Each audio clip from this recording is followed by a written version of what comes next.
રામ રામ સીતારામ, કેમ છો બધા? મજામાં? અમારે અહીંયા યુકેમાં ઘર ભાડે રાખ્યું હતું ને, એ ઘરના માલિકે ગેમ રમી ગયો. હવે ગેમ કેવી રીતે રમી એ હું તમને વાત કરું. અને હું અત્યારે જાઉં છું બીજા ઘર ભાડે રાખવા માટે એજન્સીમાં. અહીંયા એજન્સીઓ ઘણી બધી હોય છે, જ્યાં તમે રહેતા હોય ને ત્યાં તો ત્યાં જવું પડે ને એપ્લાય કરવું પડે ને બધું. બહુ બધું એમ આસાન નથી. તમે આપણા ઇન્ડિયન રહેતા હોય ને ત્યાં આસાન છે, પણ આપણા ઇન્ડિયન ન હોય ને, અમેરિકન ઇન્ડિયન નથી કોઈ, એટલે બહુ બધા લોચા કરે એમ કે ઘડીકમાં. પણ વાંધો ન આવે, અમે અહીંયા બધાને ઓળખીએ એટલે વાંધો ના આવે, ઓળખીતા હોય એટલે આપે. તો ચાલો હું તમને જણાવું બધું આગળ કે કેવી રીતે ગેમ રમી. તો પહેલાં એની અમને રૂમ આપ્યા હતા. તો હું હમણાં એક ઓફિસે અહીંયા ગયો તો, જોઈ આવ્યો ઘર તો જોઈ આવ્યો, પણ આ જે ભાઈ ગેમ કરીને એની વાત કરું કે એના રૂમ પહેલાં હતા તો અમને સિંગલ રૂમ ભાડે આપ્યા. બહુ મૂંઘા 700 પાઉન્ડનો એક રૂમ, એટલે કે 70,000નો એક રૂમ ખાલી. તો એને ખબર પડી કે આ લોકોને હવે નહીં વધારે રહીએ, એટલે એનું ઘર એને વેચવું હતું. એટલે એને ખબર કે આ લોકો ઘર લેશે એમ, અને અમારે લેવું હતું, એમ લેવું છે. મેં કીધું ધીરે ધીરે લેશું એમ, એવું ઉતાવળ નથી કે લઈ લેવું. તો એની શું કર્યું, એનું ઘર બીજું વેચવું હતું એને. તો એની એમ ન કહ્યું કે મારે વેચવું, નકર આપણે તરત જ કહી દઈએ કે ભાઈ અમારે નથી લેવું, ને આપણે ત્યાં જઈએ જ નહીં એમ. ખોટા આપણે તો હેરાન ન થઈએ ને એને ન કરીએ. પણ જેવા અમે ત્યાં રહેવા ગયા, હમણાં તમને ઘરે બતાવેલું, રહેવા ગયા અને 4 મહિના થયા ને તો ભાઈએ હે ને પ્લાન ઘડ્યો, મારે છે ને એમરજન્સીમાં ઘર વેચવું છે અને તમને સસ્તું આપવું છે. 2 કરોડનું ઘર છે પણ 1 કરોડને 80માં આપવું છે. ઓહો, 2 કરોડનું ઘર ને 180માં આપી દેવું છે તાત્કાલિક. એમ પાછો તાત્કાલિક જવાબ આપો, એટલે કે કંઈ ઓપ્શન નહીં, ટાઈમ પણ નહીં અને કંઈ નહીં. આવી ગેમ રમે એમ. એટલે હું એને જ્યારે ભાડે રાખ્યું ત્યારે જ ઓળખતો હતો કે આ કેવો છે, પણ આ તો ગેમ રમ્યો એમ અત્યારે. એટલે હવે અમારે પાછું બીજું ઘર અત્યારે ગોતવું છે. એટલે અહીંયા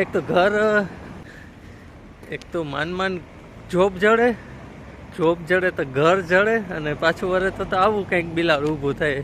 એટલે શું છે કે વિદેશમાં તો ભાઈ આવું છે, ઘર ને જોબ ને વેધર વર્ક એ ગમે ત્યારે બદલી શકે, પણ ભેગું ઘર પણ હવે આવી જશે. 3 તો હતા જ, પણ હવે 4થું ઘર આવી ગયું કે ઘરે પણ ગમે ત્યારે માલિક બદલી શકે. આવી રીતે કરે તો અમારે જ આવું થયું છે. અને અમારું વાતાવરણ જોવો છો, ઠંડી છે અમારે તો હજી, અને વરસાદ જો આવે એવું થઈ ગયું. અમારે વાદળા જુઓ કેવા છે. વરસાદ તો અમારે અહીંયા ભાગીએ જ. ગરમી, અમારે દેશ કેવો જુઓ, ગરમી જ ન પડે. એક રીતે તો સારું, કારણ કે આપણા દેશમાં કેવી ગરમી પડે, તો ગરમીમાં જવું ક્યાં?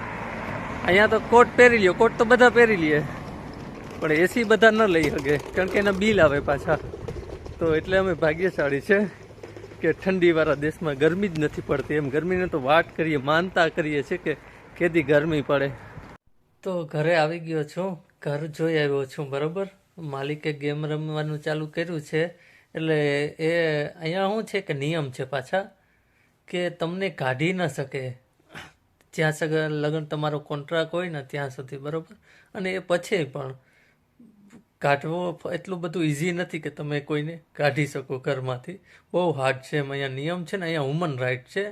એટલે તમે કોઈને રોડ ઉપર કે કાઢી ન શકો એમ. આપણે જેમ નહીં કે આપણે ગમે એના લબાસા બારોબાર ફેંકી દેવા, બરાબર.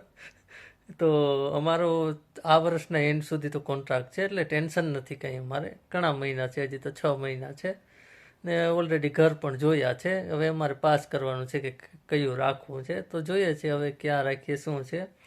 તો આવી રીતે ગેમો રમાતી હોય છે. આમ તો ગેમો રમાય છે, ફૂટબોલ છે, મેચ, ક્રિકેટ છે, બરાબર, વોલીબોલ છે, ઘણી બધી હોકીની છે, કેટલી બધી ગેમો રમાય. એ તો પણ માણસ પણ માણસને ગેમ રમી નાખે. જુઓ તો ખરી, જમાનો તો જુઓ, કેવો સમય આવ્યો. કલિયુગ કહે છે, કલિયુગ છે ને, કેવો સમય આવ્યો. અને હજી તો કેવો જોવો પડશે એમ.